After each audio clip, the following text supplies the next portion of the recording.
कि आप पाचन क्रिया तथा पोषण पोषण तथा पाचन क्रिया, यदि आप उसको अभी तक न देखे हो तो जाकर देख लीजिए, बहुत इंटरेस्टिंग चीज है। ठीक है, यदि बायोलॉजी में आप इंटरेस्ट नहीं लेते हैं तो आप इंटरेस्ट लेना स्टार्ट कर दो, क्योंकि बायोलॉजी लेकर कौन आए, आशीष सर। आपको धमाकेदार और एहसास भी नहीं होगा कि बायोलॉजी जितने लोगों को ये लगता था कि ये बोरिंग सब्जेक्ट है, उनको का इंटरेस्टिंग बनाने के लिए हम आए हैं आशीष चौधरी। ठीक है, चलिए देखते हैं कैसे इसको इंटरेस्टिंग बनाते हैं। देखिए, पढ़ाई को इंटरेस्टिंग कैसे बनाना है आज सीख लो, और जुड़े रहो, इस चैनल के लास्ट तक जुड़े रहो।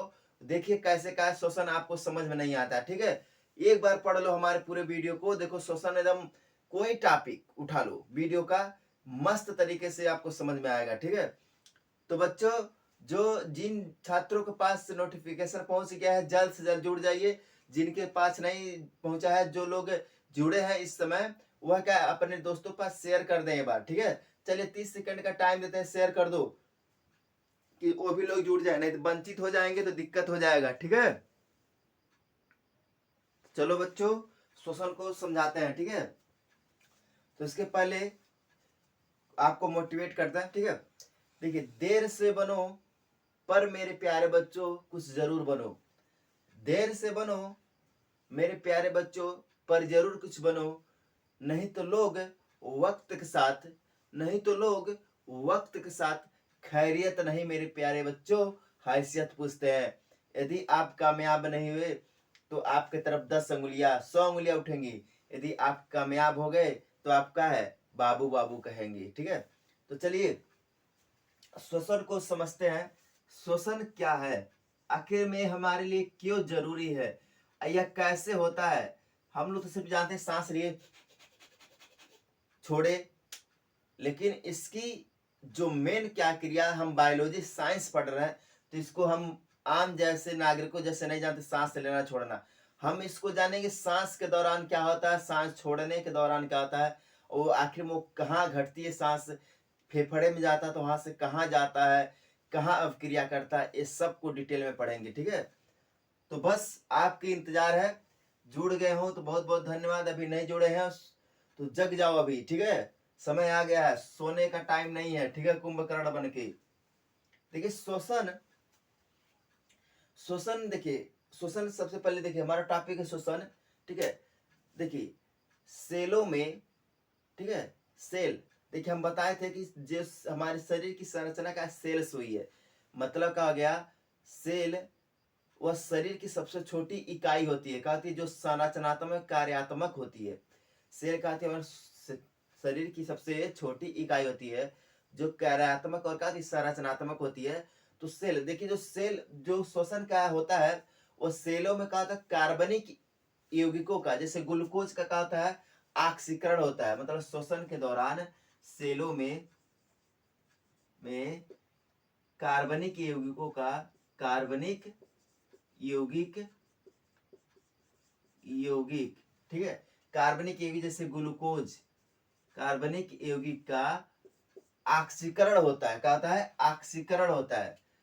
ठीक है, शोषण के दौरान सेलों में कार्बनिक यौगिकों का ऑक्सीकरण होता है, जिसके दौरान CO2 प्लस का थी ऊर्जा निर्मुक्त होती, क्या CO2 प्लस ऊर्जा।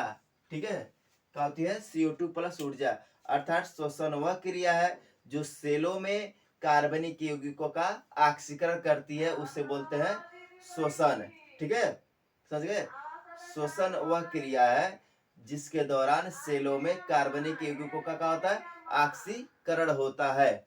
आवाज आप लोग को समझ में जा रहा है ना, क्योंकि देखिए बगल में कुछ साउंड आपके पास जा रहा होगा, तो हमारे आवाज को जरा ज्यादा फोकस करिएगा। ठीक है, तो देखिए अब CO2, तो देखिए हर इंसान जानता है कि कार्बन डाइऑक्साइड हम छोड़ते हैं। ठीक है, लेकिन सब इंसान नहीं जाता कि उसके साथ हम ऊर्जा भी छोड़ते हैं। ऊर्जा जैसे जल ओल हो गया या उष्मा ऊर्जा हो गया। तो ऊर्जा देखिए बहुत प्रकार के होते हैं, जैसे प्रकाश ऊर्जा, उष्मी ऊर्जा, विद्युत ऊर्जा, दाब ऊर्जा, गतिज ऊर्जा, स्थिर ऊर्जा। तो देखिए जब हम CO2 छोड़ते हैं तो वहां भी एक ऊर्जा को निर्मुक्त करते हैं। ठीक है, जैसे CO2 कार्बन डाइऑक्साइड के साथ क्या है, ऊर्जा। जैसे देखो, देखिए आप सांस लिए, देखिए जब छोड़ देखिएगा उसमें का कुछ गरम गरम सी आ रही है, ऐसा नहीं सांस, देखिए जो सांस जाता है ठंडी जाती है, लेकिन क्या जब उधर से रिटर्न आता है तो कहता है गर्म ऊर्जा आ रहा है, क्या है, गर्म ऊर्जा आ रहा है। तो गर्म से क्या हो रहा है कि देखिए यही ऊर्जा का निर्मुक्त हो रहा है, मतलब अर्थात CO2 के बाद क्या है, ऊर्जा भी निकल रही है। ध्यान दीजिएगा, CO2 के बाद क्या है, ऊर्जा भी निकल रही है, CO2 प्लस ऊर्जा। तो हम सांस के दौरान क्या करते हैं, ऊर्जा और क्या है, CO2 को छोड़ते हैं। अब पढ़ेंगे कि अवशोषण के प्रकार, क्या पढ़ेंगे, शोषण के प्रकार। ये साउंड काफी तेज हो रहा है बच्चों, ध्यान दीजिएगा। टॉपिक स्टार्ट हो गया तो बंद नहीं करेंगे, क्योंकि कल से देख, कल ही हम चाह रहे थे कब पढ़ाए, लेकिन क्या है, साउंड हमको परेशान करके रख दिया। ठीक है, चलिए पढ़ते हैं अब शोषण के प्रकार, बने रहिएगा। ठीक है,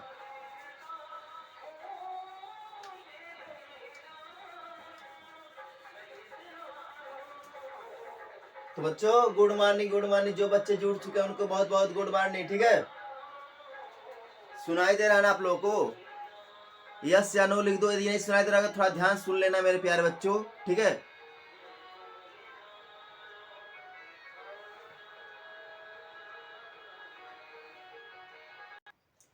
देखिए शोषण के प्रकार पढ़ रहे हैं।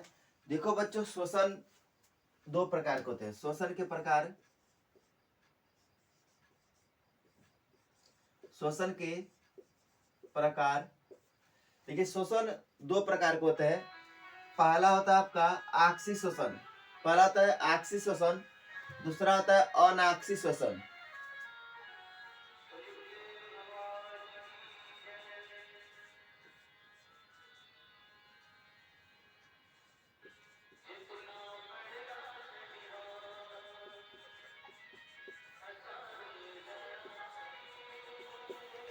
देखिए जो हम शोषण करते हैं वो दो प्रकार से होती है।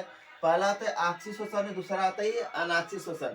देखिए आक्सी शोषण और अनाक्सी शोषण, अब चलिए इसको हम पढ़ते हैं बहुत ही डिटेल तरीके से। अनाक्सी शोषण, आक्सी शोषण क्या होता है और अनाक्सी शोषण क्या होती है। ठीक है मेरे प्यारे बच्चों, तो चलिए पढ़ते हैं। आक्सी शोषण क्या आती है और अनाक्सी शोषण क्या आती है, बहुत ही बेहतरीन तरीके से। ठीक है, तो बने रहो। ठीक है, देखो मंजिल बहुत दूर नहीं है, बस हमें मेहनत की जरूरत है। ठीक है, मजा आ रहा है ना। चलो अब देखिए, अभी बहुत ही शानदार टॉपिक आगे मिलेगा, आप टेंशन मत लीजिए। आगे आपको फिगर भी देखने को मिलेंगे जिसमें आपको बहुत शानदार तरीके से समझाएंगे। अर्थात वह शोषण जो ऑक्सीजन की उपस्थिति में होगा, ऑक्सीजन की उपस्थिति में। देखिए ऑक्सीजन की उपस्थिति में होगा, उपस्थिति में, अर्थात ऑक्सीजन की उपस्थिति में यदि शोषण हो रहा है, ऑक्सीजन की उपस्थिति में कार्बनिक यौगिकों का पूर्णतः ऑक्सीकरण हो जाए, क्या हो, कार्बनिक यौगिकों का पूर्णतः का ऑक्सीकरण हो जाए, उससे बोलते हैं ऑक्सी शोषण। मतलब ऑक्सीजन की उपस्थिति में ग्लूकोज, जैसे कार्बनिक यौगिक में क्या है, जैसे ग्लूकोज, मान लीजिए ऑक्सीजन की उपस्थिति में ग्लूकोज का, अगर लिख दिया ग्लूकोज का पूर्णतः कहा जाए ऑक्सीकरण हो जाए, पूर्णतः ऑक्सीकरण हो जाए, ऑक्सीकरण हो जाए, उस क्रिया को बोलते हैं ऑक्सी शोषण। मतलब यदि वह क्रिया ऑक्सीजन की उपस्थिति में हो रहा है तो उसे बोलेंगे ऑक्सी शोषण। ठीक है, अब देखो इसमें क्या होता है, क्या ग्लूकोज का ऑक्सीकरण होता है। जैसे मेरे प्यारे बच्चों, जो हम खाना खाते हैं हमारे क्या होता है, वो ग्लूकोज के रूप में इकट्ठा होता है। जैसे आप पेट्रोल डालते हैं टंकी में ना, बाइक में, तो कहते हैं हमारा पेट्रोल का हो गया, समझिए वह इकट्ठा हो गया, वह जल क्या है, अब उसका कम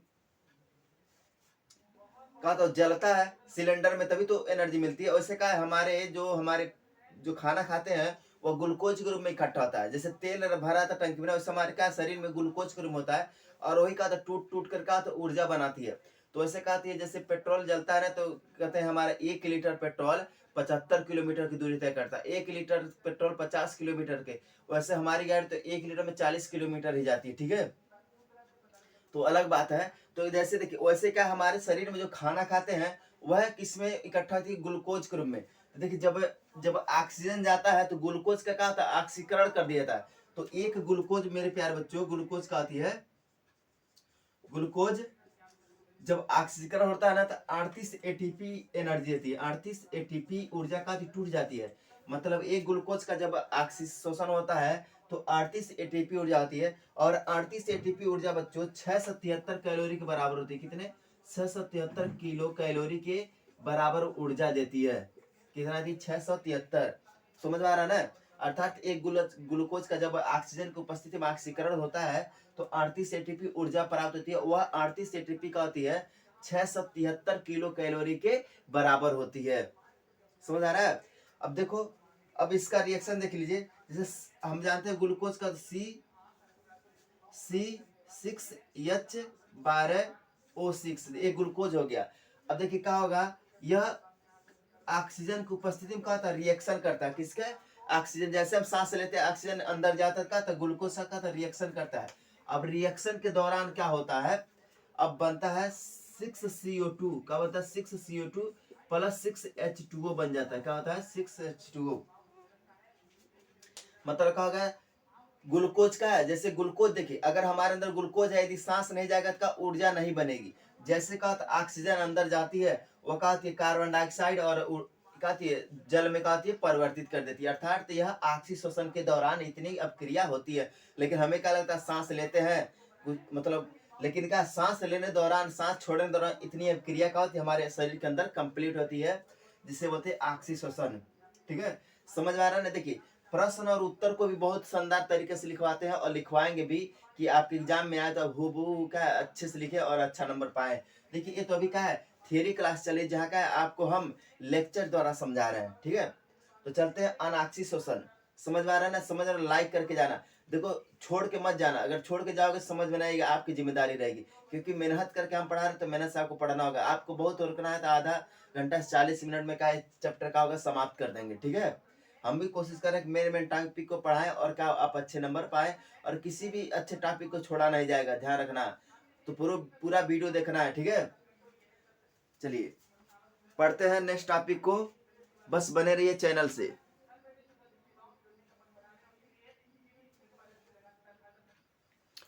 देखिए, अनाक्षी शोषण बच्चों, अभी हम पढ़े आक्षी शोषण, अब आता है अनाक्षी शोषण।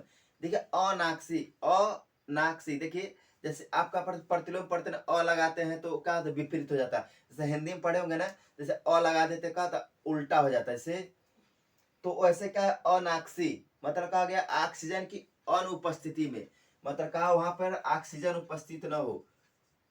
इसका मतलब कहा गया ऑक्सीजन की अनुपस्थिति में, अनुपस्थिति में। देखिए, यदि ऑक्सीजन की अनुपस्थिति में कार्बनिक यौगिकों का आंशिक रूप से ऑक्सीकरण का हो। देखिए, जब ऑक्सीजन नहीं रहेगा तो कार्बनिक यौगिक का ऑक्सीकरण पूर्णतः नहीं होगा। क्या होगा? आंशिक रूप में। क्या होगा?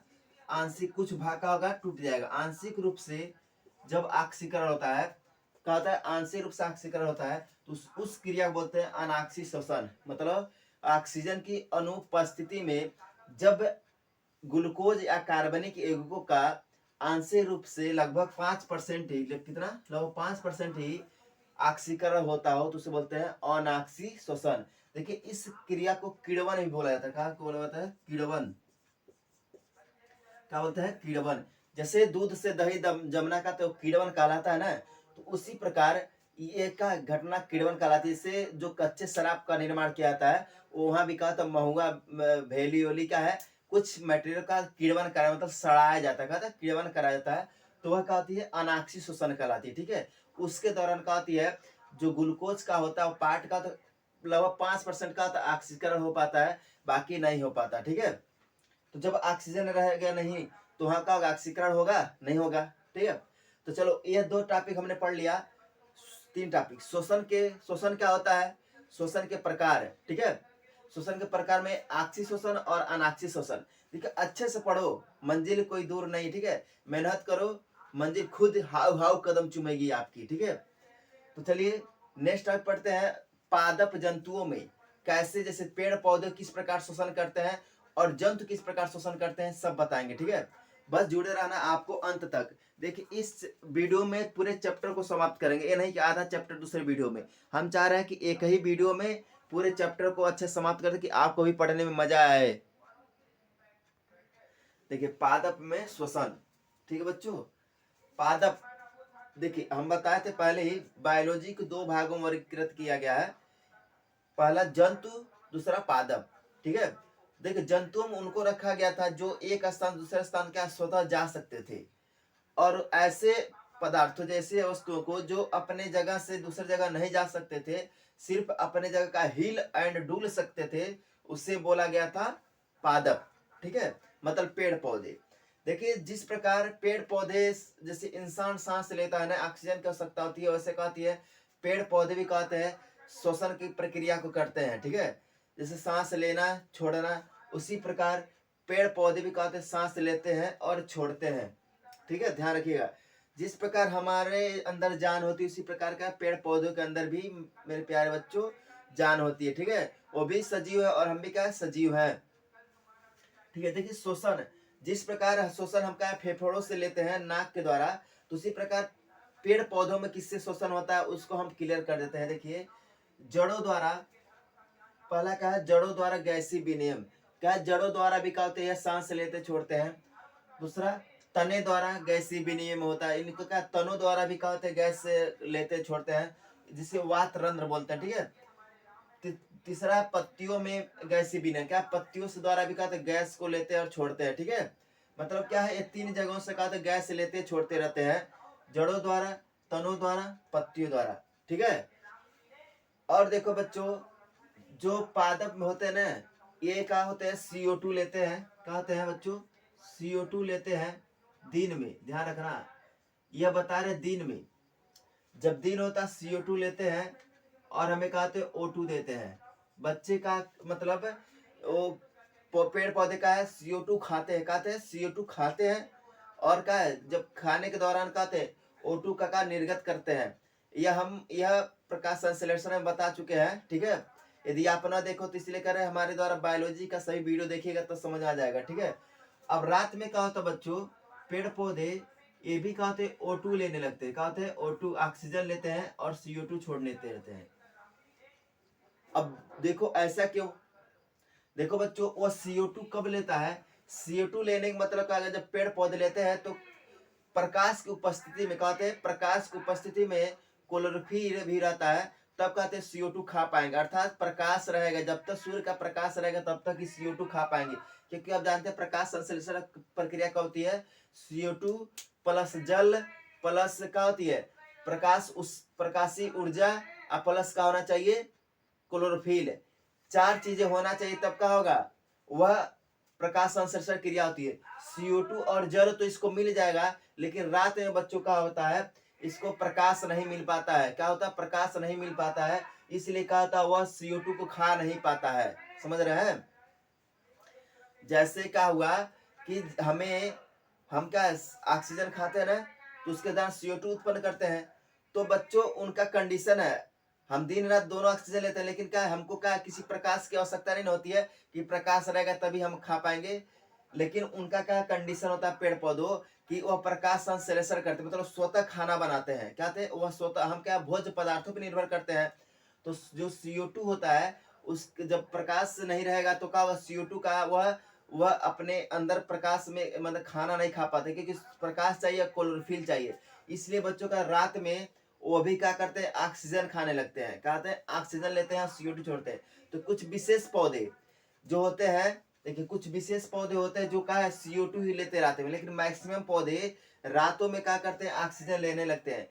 तो बच्चों आपके मन में एक सवाल उठता होगा, यदि सब पौधे पेड़ पौधे ऑक्सीजन लेने लगेंगे तो आखिर में ऑक्सीजन आएगा कहाँ से, और हमें जो फिर ऑक्सीजन मिलती है वो कहाँ से मिलती है। देखो कुछ पौधे जैसे पीपल बरगद को ये माना गया है, कहा जाता है कि साइंस ने प्रूव किया है कि यह 24 घंटा का ऑक्सीजन छोड़ते, मतलब यह रात में बिना प्रकाश के उपस्थिति में कहते हैं अपना प्रकाश संश्लेषण करते, मतलब इनके क्या है, प्रकाश संश्लेषण करके रखे रहते हैं, और क्या O2 छोड़ते रहते रात में भी।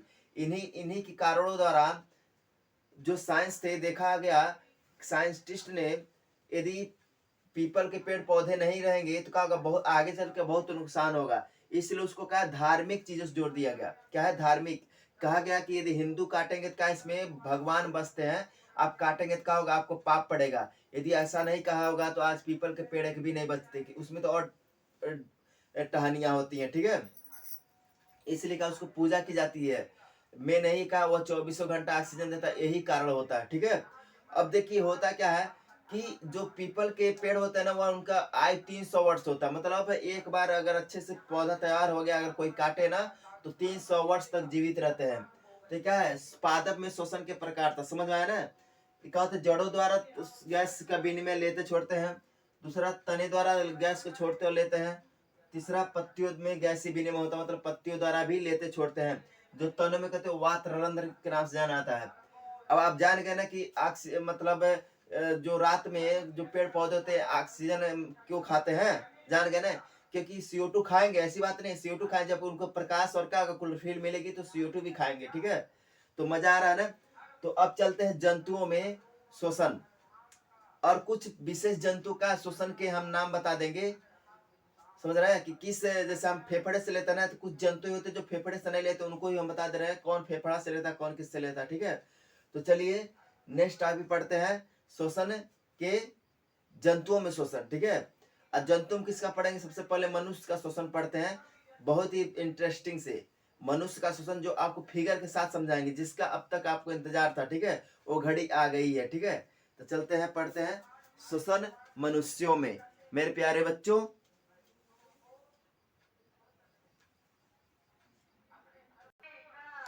तो बच्चों देखिए, मानव में शोषण, मानव शोषण, इसको बहुत अच्छे तरीके से समझना, क्योंकि ये टॉपिक समझिए आपका पूरे बुक के टॉपिक को कहा समाप्त कर देगा। ठीक है, मतलब यही हमारा मेन टॉपिक था, इसमें अगर आपको अच्छे समझना है, ध्यान से रखना।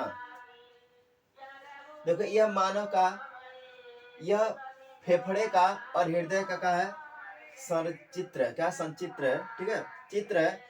देखो यह पार्ट का है हमारे पसलियों के नीचे है। देखिए यह बहुत ही नाजुक होता है, क्या होता है, नाजुक होता है। यह हल्के गुलाबी रंग का होता है, क्या होता है, फेफड़ा इसे बोलते हैं, हल्के गुलाबी रंग का होता है।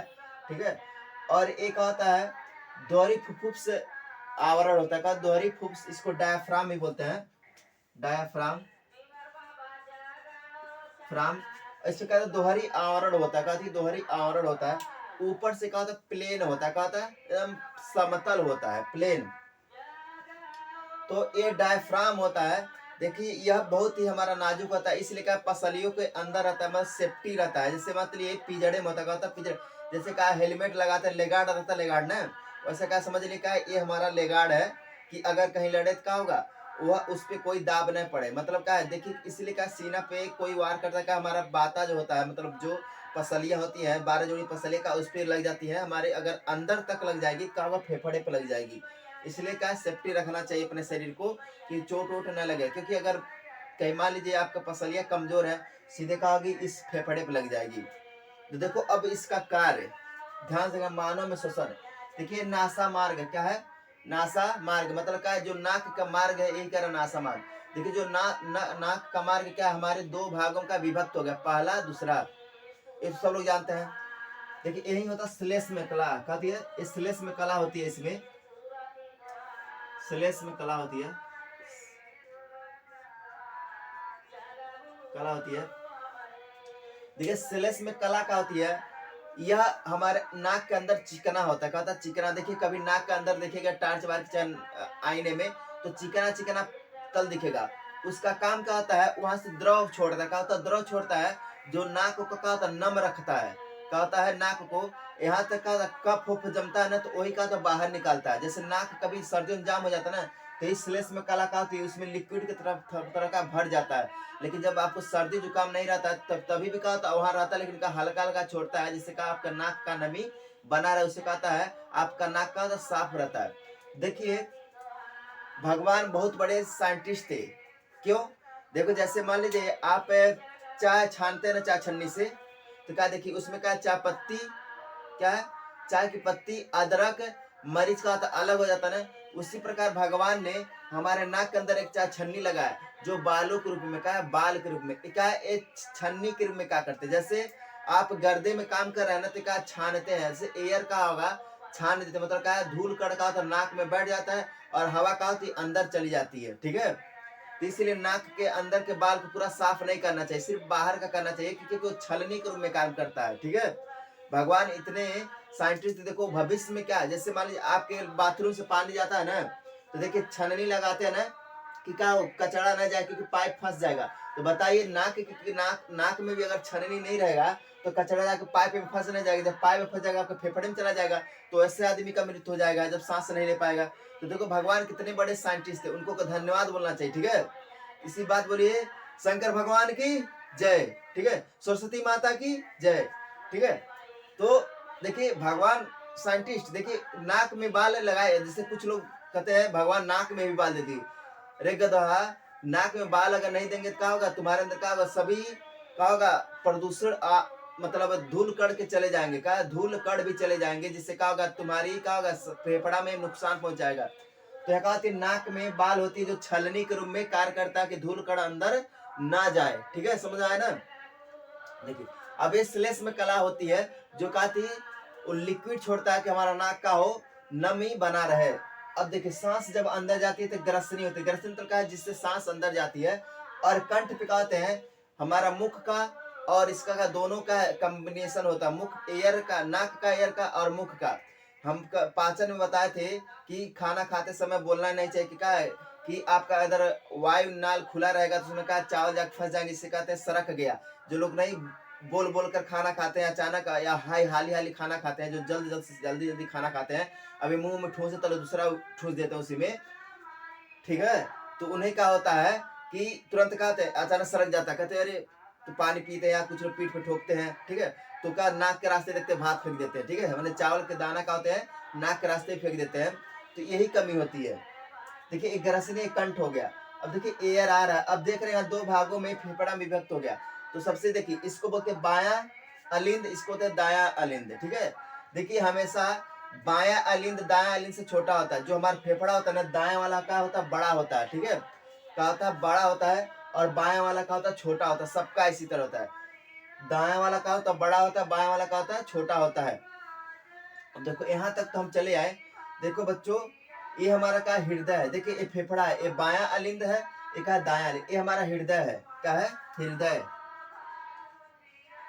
हृदय, देखो हृदय बच्चों कभी कभी पूछता है जन्म से लेकर मृत्यु तक ऐसी हमारे शरीर में कौन सी डिवाइस, मतलब कौन अंग है जो का हमेशा चलता रहता है, वो बच्चों हमारा हृदय है।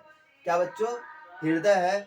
जो जन्म जब से बच्चा धरती पाता है, यहाँ तक माँ के गर्भ में का वो धड़कना स्टार्ट हो जाता है, और जब तक उसकी मृत्यु हो जाती तब तक धड़कता ही रहता है। मतलब एक बार स्टार्ट हो गया तो क्या हो गया, हमेशा चलता रहता है। हम सो जाते हैं, हमारा आंख नाक बंद, मतलब आराम कर लेता है, लेकिन हृदय ऐसा एक मतलब अंग है हमारे शरीर का जो जीवन भर क्या है कंटिन्यू चलता रहता है। जिस दिन यह रुक गया उस दिन समझिए आपका दुनिया से टिकट कट गया।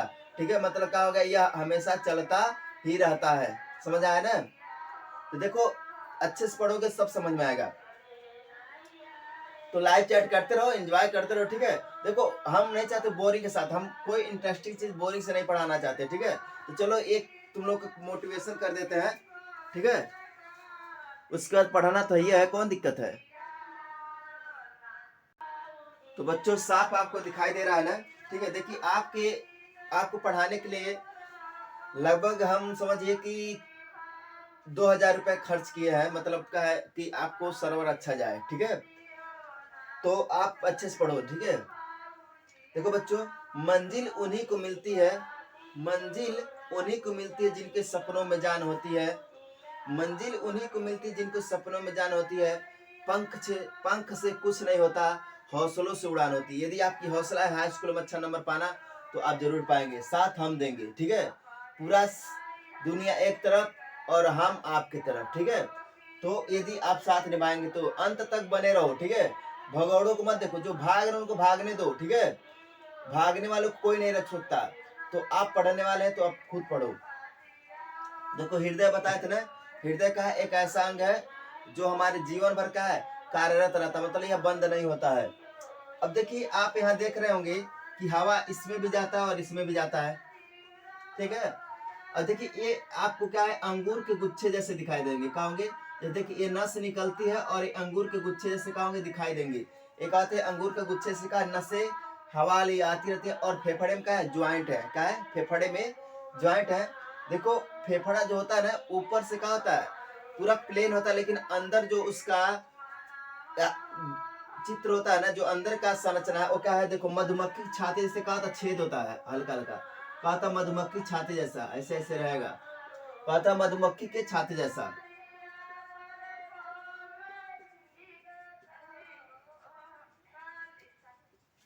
ठीक है, मतलब क्या है, अंदर जो दीवार होता है वो प्लेन है, तो मधुमक्खी छाते से कहा था इसमें छिद्र होता है।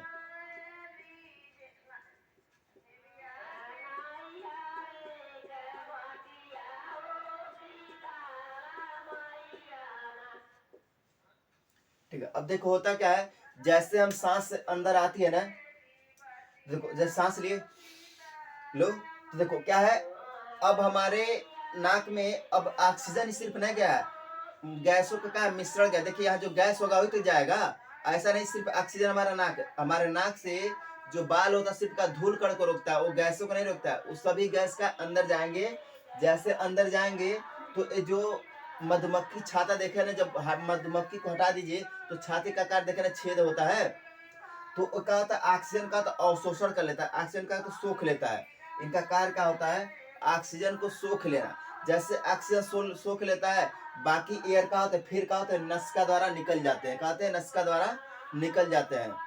ठीक है, अब देखो होता क्या है कि यहाँ पे यह ऑक्सीजन को ले लिया, लेकिन करता क्या है, देखो बच्चों यह हृदय को देता है, किसको देता है, हृदय को, ऑक्सीजन किसको देता है, हृदय को, और हृदय हमारे शरीर का क्या कौन सा कार्य करता है, देखो ये ब्लड को पंपिंग करता है, ब्लड को पंपिंग, हम जानते हैं हमारे शरीर में हमारा जो ब्लड होता है सर से लेके पांव तक का आता जाता रहता है, क्या है आता और जाता रहता है, जैसे मान लीजिए आपको टंकी में पानी भरना है तो मोटर चलाते हैं ना, कि वैसे पानी चला जाता है, नहीं जाता है ना, मतलब क्या है कोई पंप करता है तभी तो जाता है, तो अर्थात हमारे हमारे ब्लड को कौन पंप करता है, हृदय करता है, क्या करता है, हृदय उसको पंप करता है। अब देखो होता क्या, हृदय तो पंप कर दिया, लेकिन वहां जब जाएगा पानी तब ने, अब इसको कौन ले जाता है, देखो अब इसमें दो इंसान ऐसे हैं, मतलब दो अंग ऐसे हैं, दो कार्यवाहक, फुफ्फुस धमनी,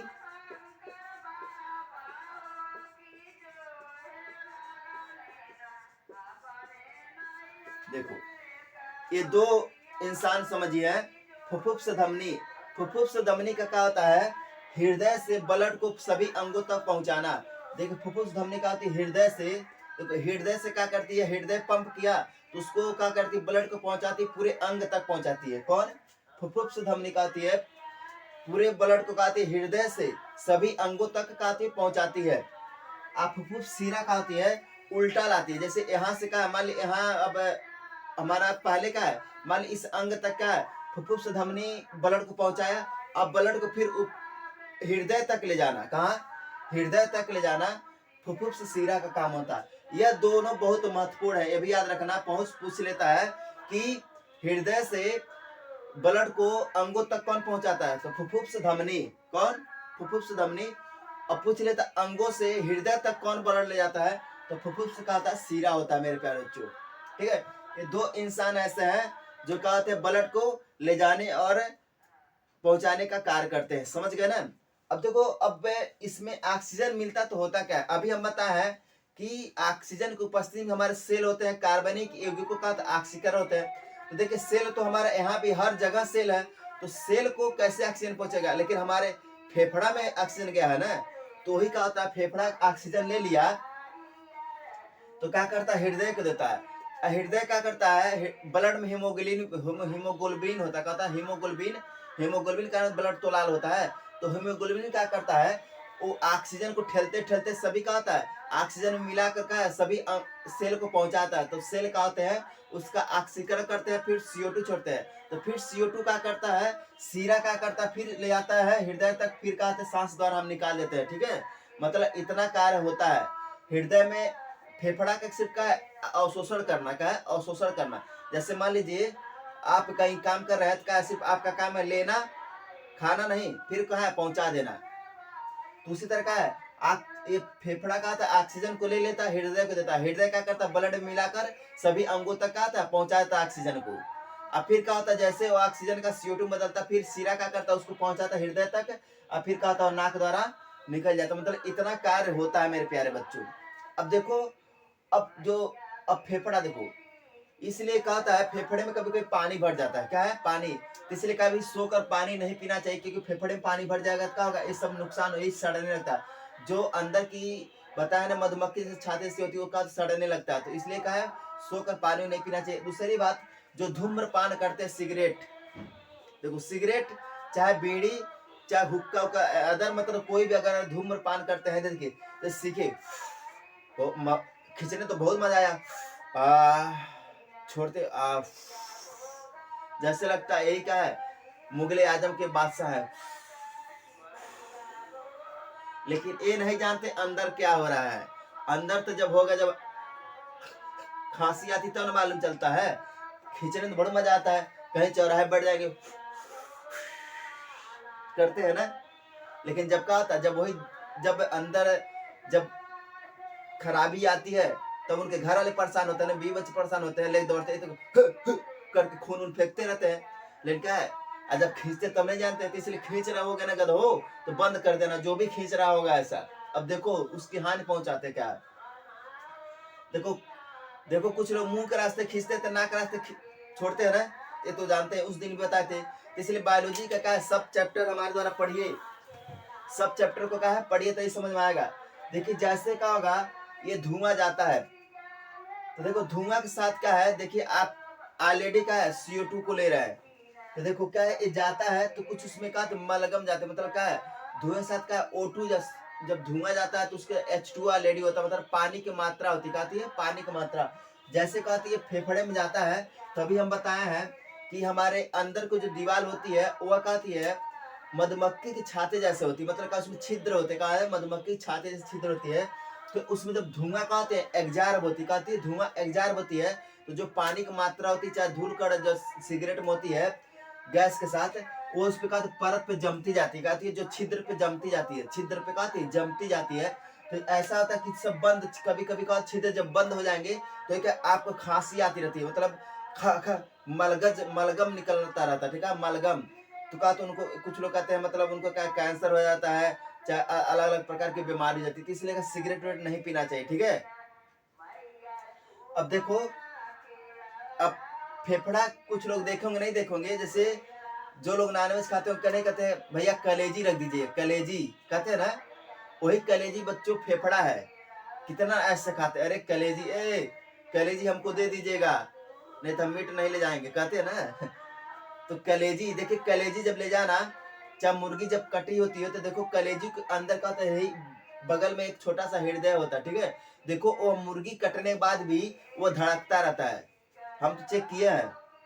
ऐसे हाथ पे तुरंत मुर्गी कटी मर गई मुर्गी, लेकिन देखना वो उसका हृदय का धड़कता रहता, टिक टिक टिक टिक टिक टिक टिक, ऐसा अनुभव करना। मतलब तभी भी कहता है ये पंपिंग करता रहता है, लेकिन कुछ टाइम बाद कहता है ये भी कहता है चला जाता है, मतलब जान जाने बाद भी कहा यह कुछ टाइम चलता रहता है। हमने ऐसा प्रयोग करके देखा है, ठीक है।